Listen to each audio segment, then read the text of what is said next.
tudo bom? Então, logo que eu postei nossa aula de ontem, que é mais um material teórico falando sobre a indústria 4.0 e o trabalho, ou o trabalho no momento da indústria 4.0, alguns colegas de vocês responderam ali, achei muito interessante, alguns apontamentos bem pertinentes. E é claro, uma certa apreensão. E eu digo para vocês, de fato, essa apreensão não é individual, ela é uma apreensão praticamente, é um estado coletivo de todos aqueles que começam a inteirar um pouco dessa nova forma de organização mundial, que é a época da internet. Eu costumo dizer assim, é a época dos aparelhos, que são aparelhos, eu gosto, Wilhelm Flusser, que é um filósofo alemão, mas que teve boa parte da vida acadêmica dele aqui no Brasil, então eu costumo fazer referência a um filósofo brasileiro, com reconhecidas considerações fora do Brasil. Ele usa um termo bem interessante em substituição à máquina. Ele não usa os termos que nós, o adjetivo máquina, para isso que a gente faz uso no cotidiano. O aparelho de telefone já está junto de nós, então ele vai usar o termo aparelho. Ele usa isso para fotografia, para máquina de fotografia. Ele tem um importante trabalho para quem gosta de imagens e fotografia. O Flusser, tá aqui, ó. A caixa preta, a filosofia da caixa preta é um trabalho bem interessante que ele fala sobre fotografia. E para quem gosta de imagem, comunicação e design, o Mundo Codificado, Wilhelm Flusser, também é uma boa dica. Mas vamos focar aqui, né? Então, o Flusser vai dizer que nós estamos em um período dos aparelhos, né? E ele diz isso ali, década de 70, 80 do século 20. O que diria ele em pleno século 21, né? Onde nós já temos aí 60% da comunicação mundial é feita a partir da inteligência artificial. Não é humano com a máquina, é máquina com máquina, certo? Então, as máquinas são responsáveis por 60% da comunicação no mundo. Quando nós falamos esse mundo operacional, então essa comunicação se dá a partir da inteligência artificial. A bolsa de valores que hoje controla as grandes fortunas é feita a partir da inteligência artificial. Ou as escolhas de perfis de consumo, de sugestão de conteúdo, também essas sugestões são todas a partir da inteligência artificial. Então, poderíamos, de certa forma, arriscar aí dizer que a inteligência artificial ela já está inserida na nossa realidade, no nosso cotidiano, muitas vezes até muito mais do que o próprio humano, né? Às vezes nós falamos muito mais a partir de máquinas e com a máquina do que com humanos. Bom, e quando nós nos deparamos com esse cenário, surge sim algumas apreensões, e especialmente quando nós voltamos nossos olhos para a questão do trabalho. Se a indústria 4.0, esse termo é 4.0 por conta de uma questão metodológica, né?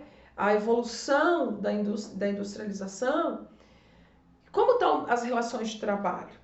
Então, o material que eu disponibilizei para vocês lá faz um retrospecto histórico, né? A gente já comentou isso durante as nossas aulas presenciais, no primeiro momento que da Revolução Industrial, que é ali entre o século 18 e 19, final do século 18, início do 19, meados do 19, é conhecido como primeira indústria 1.0, que aí nós temos essa transição do período do feudalismo para o regime capitalista de produção, e aí nós temos aí, né, eu coloquei ali para vocês, que é bom a gente, a ideia do símbolo faz com que a gente memorize esses períodos, né? Então, qual que era o símbolo desse período?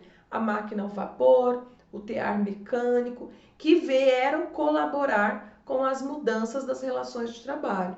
Então, aí nós temos então a indústria 1.0, ela passa, né, do trabalho servil, dos servos, para o operário. Então, nós temos a origem dessa nova classe de trabalhadores, que são os operários.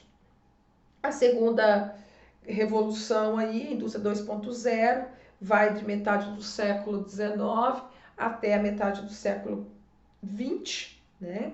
E aí nós temos o automóvel, temos aí como símbolos desse período o Ford T, mas nós temos também nesse mesmo período uma mudança significativa na comunicação.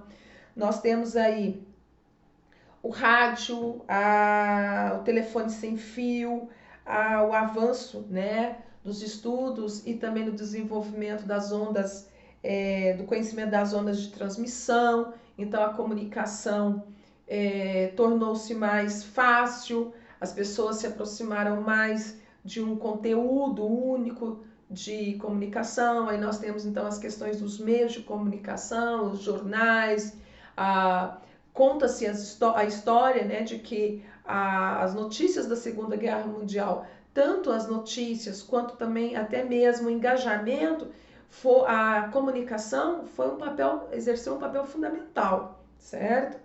Nesse mesmo momento também nós temos o surgimento da indústria do aço, da química elétrica, e também há uma situação, né, marcante desse período aí, que o fator de produção é a ideia do capital fixo. Então nós temos aí uma questão da bolsa de valores como um regulador artificial, né, das grandes fortunas. E nesse momento, na indústria 2.0, começa-se a perceber a necessidade da qualificação do trabalhador, né? Porque nesse momento nós temos já as primeiras máquinas que vão dar origem a novas máquinas sob o comando, né, do trabalhador, dos olhos do trabalhador, mas o trabalhador agora ele é um operador de parte desse processo. Então não é ele quem executa todo o processo. Então é nesse período que vem a crítica do Marx sobre a questão do trabalho alienado, né? E também temos aí, né, o período entre as duas guerras, né, a Primeira e Segunda Guerra. Temos também um dos maiores, se esse não for, né, esse que nós estamos vivendo agora, um dos maiores quebra, né, do sistema financeiro, o maior, que é o crack da Bolsa de Valores de Nova York no ano de 1929. E temos aí também um grande esforço, né, de desenvolvimento no que diz respeito ao setor bélico, obviamente impulsionado pelos dois momentos da Primeira e Segunda Guerra Mundial. Bom, todos esses acontecimentos vão levando então a alterações para o campo do trabalho, né? Nós sabemos perfeitamente que o trabalho ele é inserido, ele é influenciado por tudo que acontece. As relações de trabalho não é algo à parte da sociedade, ela é a roda da sociedade, né? Tá no giro de todos os eventos. A indústria 3.0, então, ela começa em finados da década de 40, 45, né, do século 20. Alguns vão dizer que nós ainda estamos nela, pelo fato de que em alguns lugares do mundo, né, esse movimento pode ser observado de uma maneira dissoante, tá?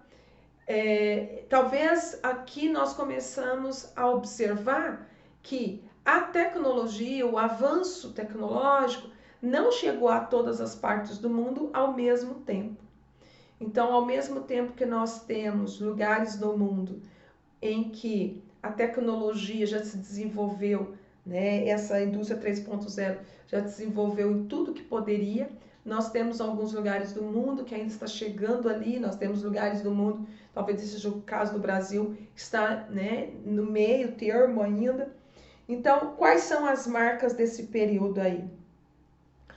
Na segunda, na revolução, ou né, indústria 2.0, quando há supervalorização da indústria, nós temos a criação de parques industriais, ou verdadeiramente cidades industriais. O que acontece nessa indústria 3.0, nesse terceiro momento, é o esvaziamento desses parques industriais, tá? Nós temos também uma lógica, né, de fortalecimento da globalização. É quando nós temos as decisões acirradas pelos países, né, decisões bilaterais, unilaterais. Então há um acirramento no protecionismo econômico das maiores potências do mundo. Nós temos também, no sentido geopolítico, a diminuição do enfrentamento bélico, né, direto, mas temos aí permanente tensão por conta da Guerra Fria, que de certa maneira também vai alimentar por um bom tempo, né, as duas grandes conjuntos do mundo, Ocidente e Oriente, no sentido da tecnologia e da automação. Nós temos também aí, né, a internet, o surgimento da internet, a princípio como uso militar, mas depois, já na década de 60 e 70, isso vai começar a chegar primeiro nos países, né, já com franco desenvolvimento tecnológico, Estados Unidos, partes da Europa, como a internet em casas, em comércios, escolas. Então, a internet ela começa a mostrar-se como uma força motriz da comunicação e das redes de comunicação. O capital financeiro, né, tem agora um controle a partir de um sistema robotizado. E há uma marca interessante ali que eu coloquei para vocês, que esse capital financeiro ele torna-se mais volátil e especulativo ainda. Ao ponto, pessoal, que a última leitura que eu fiz de um estudioso do sistema financeiro, ele afirma que a estimativa é que 95% do valor que corre, né, nesse mundo aí que a gente chama de bolsa, né, sistema financeiro, é de capital especulativo. Ou seja, não é uma moeda concreta, é uma perspectiva, né? É uma ideia ou uma aposta cega de que esse capital exista mesmo, né? São as ações. Não sou expert nisso, né? Mas quando eu vejo isso, eu acho que a gente tem por aí também uma situação bem complicada, né? Outra coisa que vai marcar definitivamente nesse período aqui é a miséria, né? A distância entre os mais ricos e os mais pobres, né? Essa distância vai ser maior. O aumento de países periféricos e o acúmulo de riquezas em países, né, com grande potência e capital de investimento. E de forma que essas grandes potências saem na frente, obviamente, né? E aí, estudando e selecionando material para as nossas aulas, eu me deparei com uma frase do Bauman, quando ele está falando sobre esse cenário, né, macro, esse cenário global, que há uma falsa impressão de que todos nós estamos na mesma sintonia. mas na verdade não. A globalização ela é real, ela existe como um todo, mas os benefícios dessa globalização ela não é universal, né? Ela atende alguns setores específicos e é uma característica especial desse aumento da desigualdade é por conta do capital, né, da forma de se produzir riqueza, que dá-se o nome a isso de capital parasitário. Por quê? Porque ele se apropria da riqueza por meio de emprego e renda de milhões de pessoas em lugares onde essas pessoas trabalham, estão dispostas a vender sua força de trabalho em um tempo maior por um valor menor. Então, a miséria em alguns países é tamanha que muitas empresas, né, que têm suas marcas aí, valores agregados, dentro dessa ideia de valor de marca, ela faz uso da mão de obra desses países periféricos, pagando salários baixíssimos, que o indivíduo mal faz para sobreviver, né, alimentação, e tem um ganho alto porque o seu produto já é de uma marca consolidada. Então esse capital ele sobrevive a custas, né, dessa mão de obra essencialmente barata. E alguns críticos, né, dessa lógica de organização política, econômica e trabalhista ousam dizer que os estados onde existe essa grande desigualdade social atuam como síndicos, né? Porque eles são favorecidos por essas multinacionais em alguns acordos, mas a grande população ela não tem benefício algum com isso, tá? Então, o Bauman, que eu estava comentando com vocês, faz uma observação que vale a pena destacar. No cabaré da globalização, o Estado passa por striptease e ao final do espetáculo é deixado apenas com as necessidades básicas, seu poder de repressão, né? Alguns teóricos vão dizer que tudo isso que parece acontecer longe dos nossos olhos, lá no campo, né, da tecnologia, mas que na verdade tem influência, né, significativa nas nossas relações sociais, trabalhistas, econômicas, políticas, de saúde, todas as áreas da nossa vida. Talvez isso justifique o porquê que nós estamos observando em todos os lugares do mundo franca mobilização de grupos de pessoas inconformadas com o modo em que as coisas estão sendo geridas pelo Estado.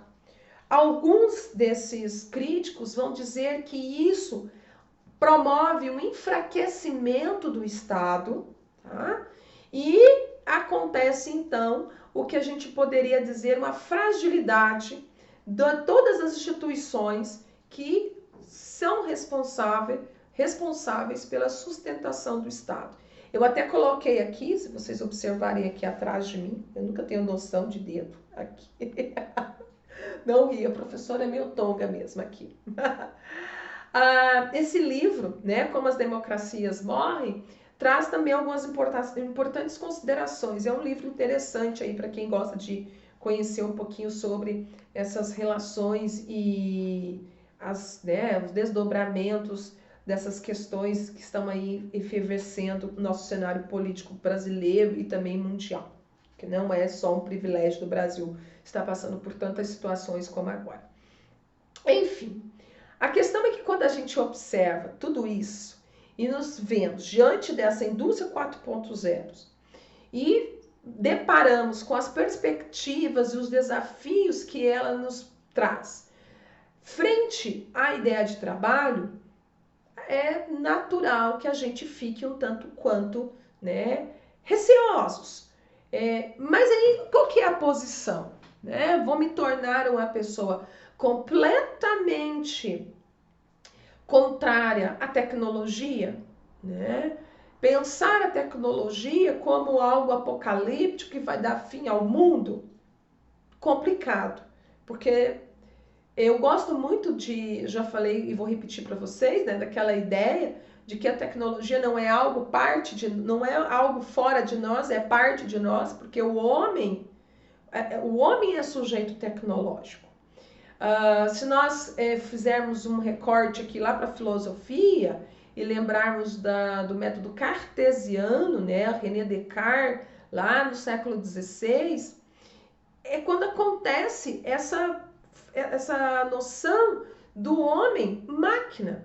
Então, há uma importante filósofa brasileira, Lúcia Santaella, ela fala muitas vezes em seus trabalhos, em suas entrevistas, posso disponibilizar o material para vocês depois aí, para efeito de curiosidade de vocês, né, complementação, que nós não podemos dizer que o homem está se tornando uma máquina, porque a máquina é produto do homem, certo? A máquina, o Heidegger também colabora com esse pensamento, né? A máquina é trabalho, resultado de trabalho humano. O que está acontecendo, na verdade, de fato, é a máquina se humanizando. E aí vamos trocar o termo máquina, em razão do Flusser, vamos usar aparelhos. Os aparelhos estão se humanizando. Eu até coloquei aqui eu não sei se eu acho que eu coloquei ali para vocês, né? A máquina ganhando características humanoides, certo? Por quê? Porque já é notório projetos e também protótipos em que a máquina, então vamos falar agora os aparelhos, né, estão conseguindo sentir o tempo, sentir o ambiente, certo? A tecnologia das coisas, né?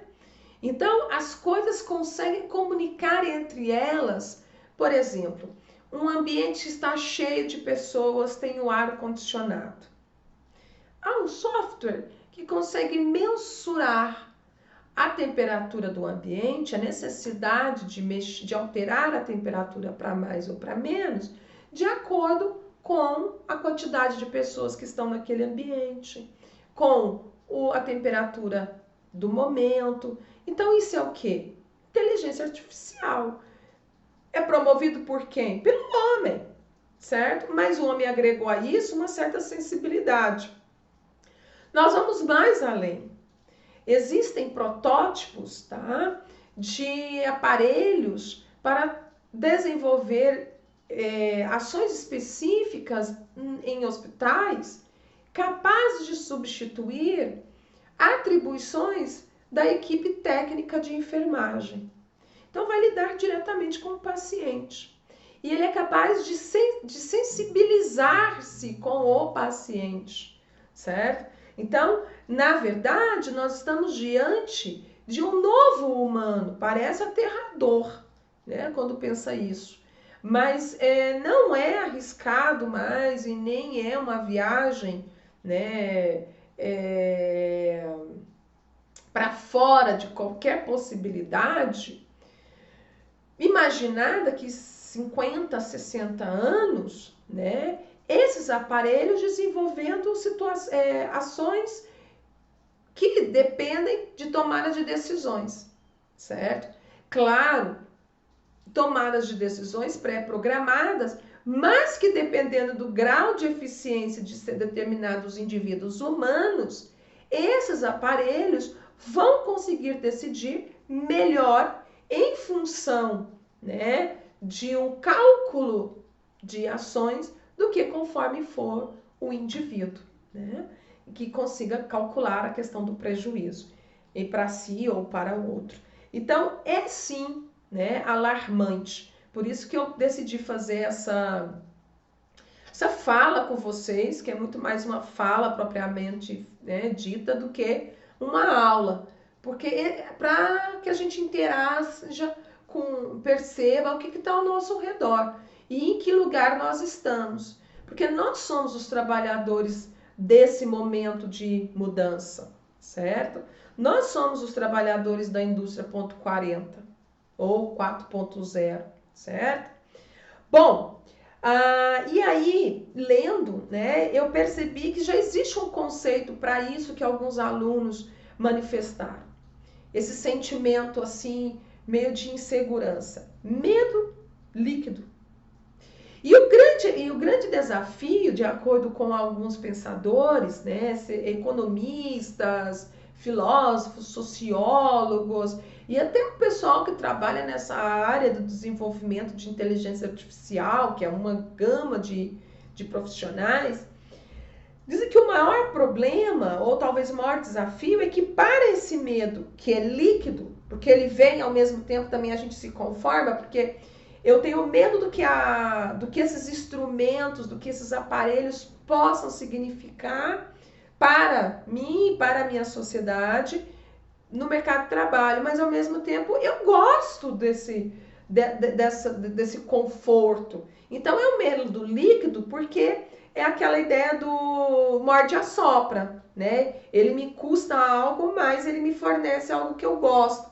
Então, segundo esses críticos, os desafios são as saídas. E uma das saídas tem sido as que eles chamam de saídas líquidas, que é o quê? Eu tentar me apropriar desses meios de uma maneira artificial. Segundo esses especialistas, o modo para que a gente consiga absorver isso de menor prejuízo possível nas relações de trabalho, tá?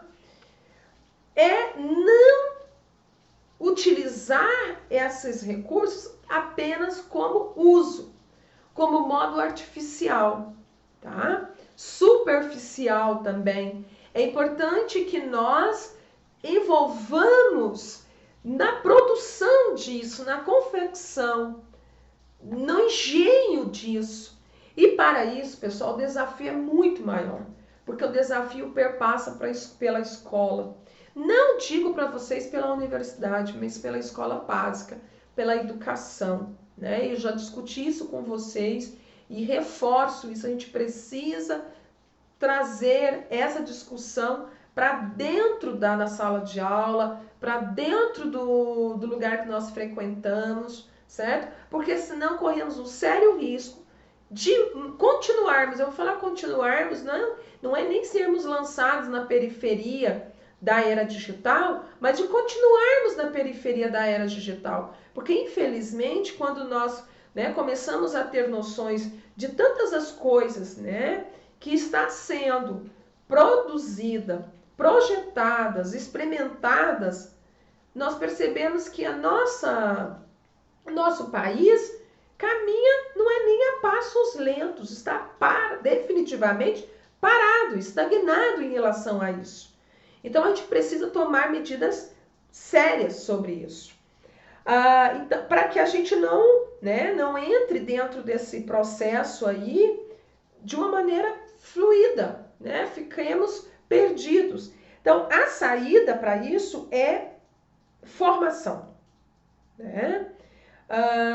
é preciso e fundamental que seja promovida uma mudança estrutural na formação de trabalhadores que já estão aí, nos seus postos de trabalho, porque as últimas pesquisas, e eu posso colocar para vocês isso lá depois no link, para não pensarem que eu estou dizendo isso por um achismo,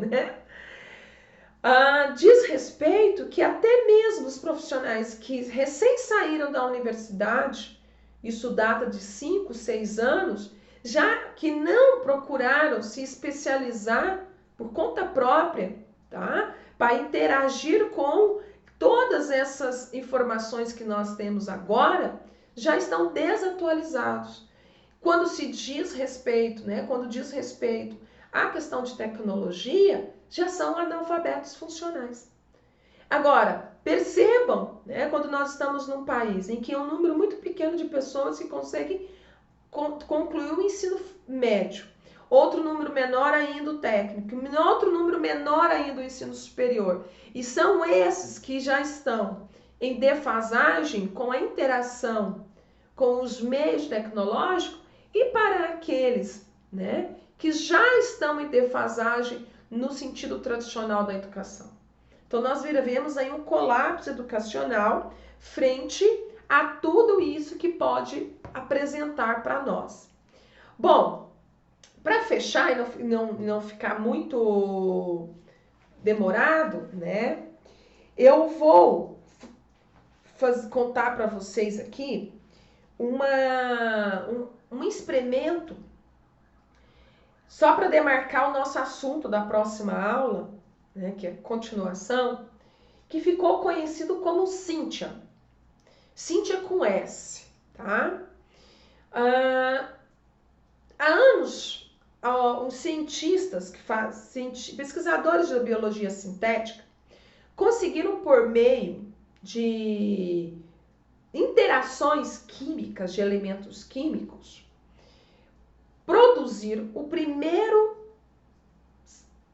a primeira amostra, tá, viva, a primeira forma de vida, uma bactéria.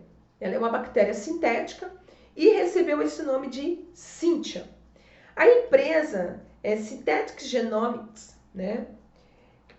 Tem outras 13 patentes semelhantes a essas, que é a empresa que promoveu, né, que financiou esse trabalho aí. Então, ela tem outras 13 patentes relacionadas ao modelo desse experimento. Então, na verdade, essa empresa detém, junto com o projeto Cynthia, 14 patentes, né, da vida. Então, é diante desse mundo que o século XX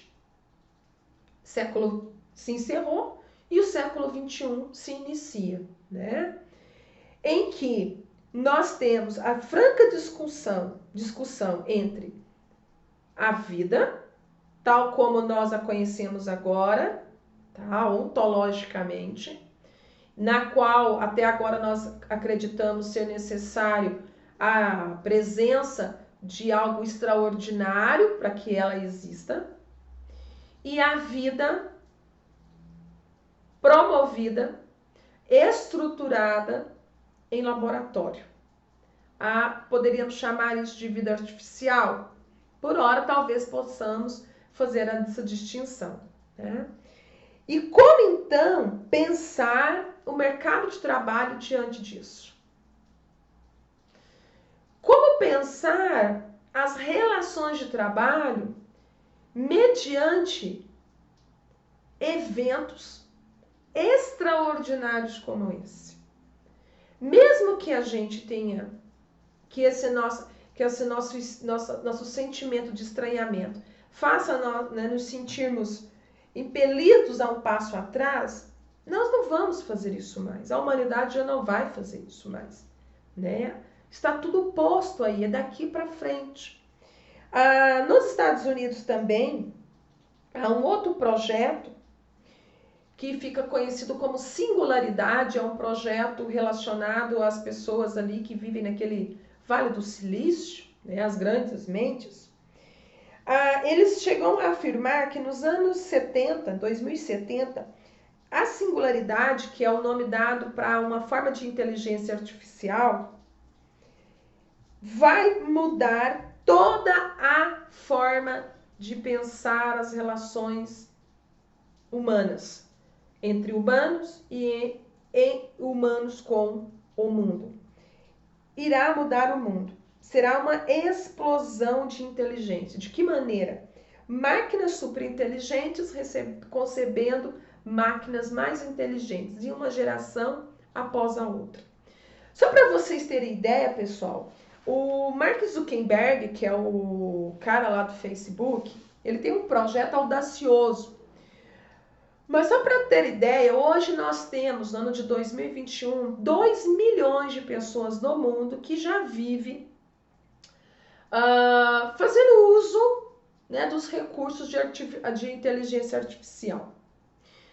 No Mark Zuckerberg, ele tem um projeto de levar a internet gratuitamente para mais 5 milhões de pessoas.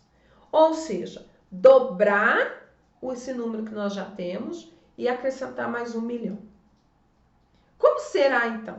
Se a gente às vezes olha para as redes, né? E quando eu estou falando rede social, só esses grupos que a gente fica trocando informação, não. Estou falando de tudo isso, rede, que é essa coisa interligada, né?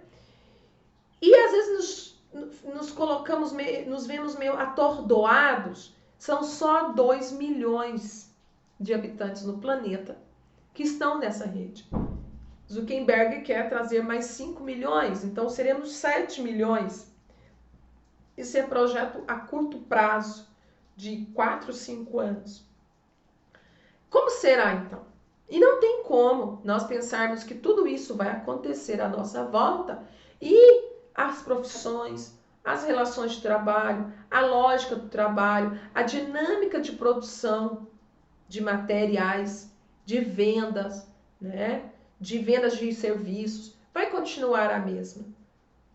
Vai mudar, né? Nós não podemos, vou fazer uma ironia aqui, né? Esconder-nos dessa situação para que ela não exista. Não adianta, ela está aí. Mesmo que a gente diminua, né, ou esconda esses números em algum lugar, nós estamos só nos iludindo, certo? Então, o grande desafio é pensar uma ética, né, desse mundo que está posto, que é real e que é digital e que interfere em todas as gamas da nossa vida e que interfere nisso que nós temos trabalhado nas nossas aulas, que é a questão do trabalho. Nós vamos voltar na próxima aula e aí vou trazer, para que a gente possa pensar um pouquinho mais, alguns apontamentos, tá? Desses grandes pensadores em relação a alguns blocos de profissões. E nós vamos fazer análises assim, pontuais, para ver se a gente consegue, né, partir para um campo crítico, se a gente junto consegue pensar, né, vislumbrar aí soluções, ou pelo menos nós começamos a nos tirar, né, sair desse espaço de inconformismo. Acho que todos nós estamos inconformados, mas o inconformismo nosso está passivo, né, e de ação, seja para cobrar, né, dos órgãos responsáveis, das instituições responsáveis, um maior apoio para o desenvolvimento de políticas educacionais, a fim de que a gente possa garantir, tanto a nós hoje trabalhadores, às próximas gerações, o acesso a isso. Pensar também as relações de trabalho, novas configurações dessas relações de trabalho, que queiramos ou não, é preciso, né, pensar, e elas vão ser pensadas, e é urgente que pensemos sobre isso. E é melhor que a gente faça parte dessa discussão, não fiquemos alheios, senão as coisas só vêm e nós temos que acatar, certo? A gente já volta na próxima aula e peço desculpa aqui, acho que me alonguei um pouquinho, mas isso foi mais um bate-papo, né? E vocês podem colocar o comentário aí, gravar um videozinho, colocar lá, compartilhar com os colegas aí, para que a gente possa pensar essa nossa situação hoje, ok? Tchau para vocês, um abraço.